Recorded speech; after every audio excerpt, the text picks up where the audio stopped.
Sup, y'all? It's the Southern Nerd. I just poured me a big old glass of sweet tea, and I'm ready to give you my opinion of the top 10 best scenes from this centennial episode of Boruto.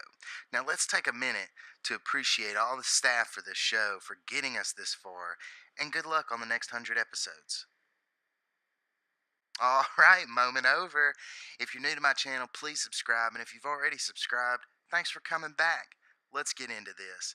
For number one, we've got ourselves a little eye on the prize situation here. Now, all I can focus on is a party platter right in front of me. That's 9 birds, 8 pieces per bird. That's 2 breasts, 2 wings, 2 thighs, and 2 legs. Throw in a pint of mashed taters and a pint of slaw, and you got yourself a 72-piece party platter. I'm fixing to go to Popeyes, y'all. Actually, I did forget what Konohamaru Sensei told us because I was focusing on the party platter. But this does seem like some foreshadowing for later in the episode. Wink, wink, nudge, nudge.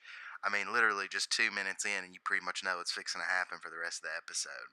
Now that brings us to number two. Drugs are still bad. Okay.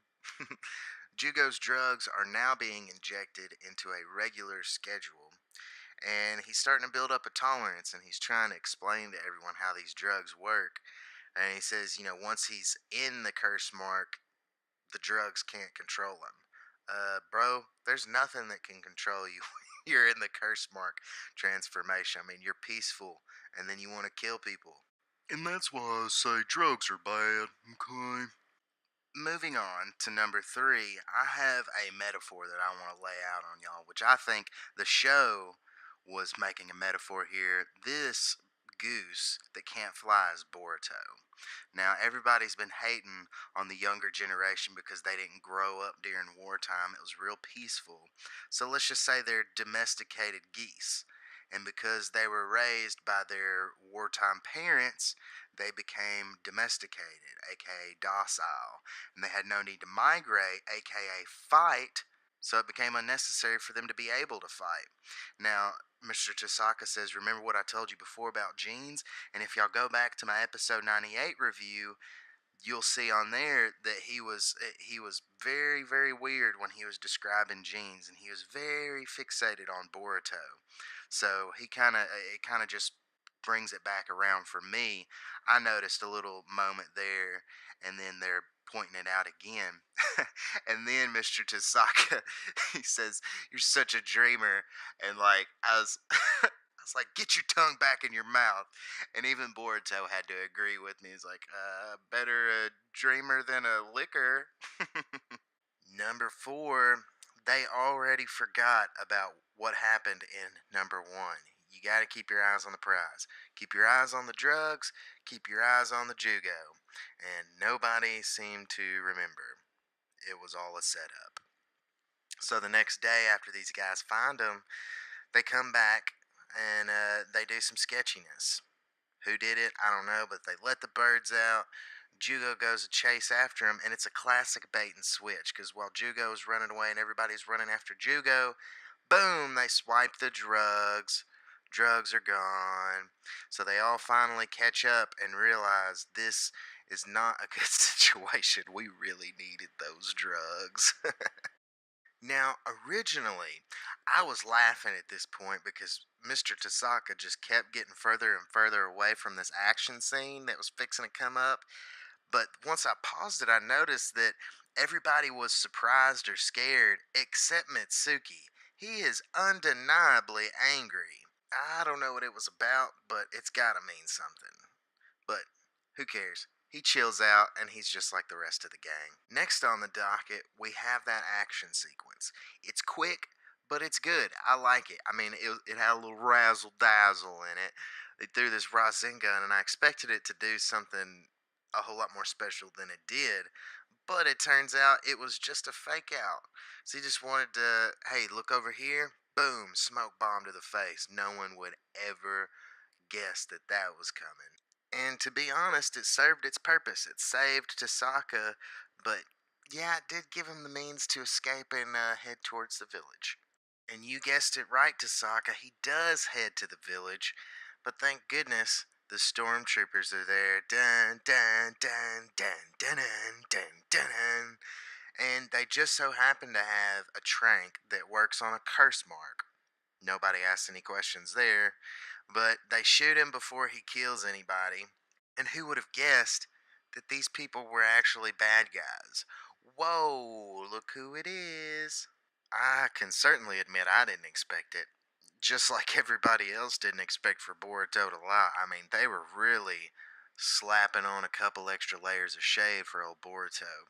But old man says, if you had told us about it, things wouldn't have ended this way. What were you supposed to do? You gonna stop that building from falling down? You gonna save those people's lives? No, old man, you ain't doing nothing. Moving on, number 8. We've got a conspiracy theory here. At least it seems pretty obvious, so I don't even know if I should call it a theory. But everything seems a little bit too easy for this guy. I mean, he's asking about the drugs to stop Jugo, and they're obviously gone. And then Boruto asks, should we wait for our backup? To which the evil mastermind replies, oh, you mean these guys? Luckily, we were there to save them. Number 9, we finally get to see this smackdown with these curse mark kids, brother and sister duo. Now, little cat lady right here, smack. She got smacked down real quick, but we do get to see that the curse mark is transferred a lot like Orochimaru's back in the day, vis-a-vis Sasuke getting bit in the neck. Now, I'm really disappointed here. Your main attack is a breath attack. Can you not take a breath a little bit faster? I mean, speed up that casting time, because you're about to get smacked. I ain't gonna lie, she really needed the breath smacked out of her. Punny. Now, the class rep, she had to take on the rest of them by herself, and they fully transformed, and she still blocked the attack, but she did get a little smack to go with it. She kept her senses about her, called up some backup. New he ain't playing around.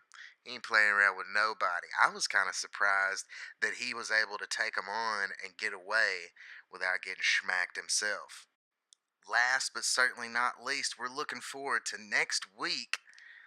Now, if they really wanted to disguise these folks from us, they probably should have hidden the red hair or maybe hide this guy's tooth, because I'm guessing the lady on the left has glasses and the guy on the right can turn into water. But that's just me. I hope I'm wrong. They probably got their faces covered up because they're actually talking with some people who haven't met them before. On another note, how did they know to come right now? My guess is earlier, whenever Mitsuki had that mad face, he was probably mad because he had an Orochimaru pager in his pocket and he had to page him and let him know, Jugo 911, we need help. Let me know what you think down in the comments section. Anyways, that's going to do it for me. Those were what I thought were the 10 best scenes from episode 100 of Boruto. Stay tuned next week. I'll be doing another review on episode 101. On Tuesday, I'll be doing a Black Clover review, and throughout the week, I'll be doing some Black Desert game content, maybe some guides and whatnot.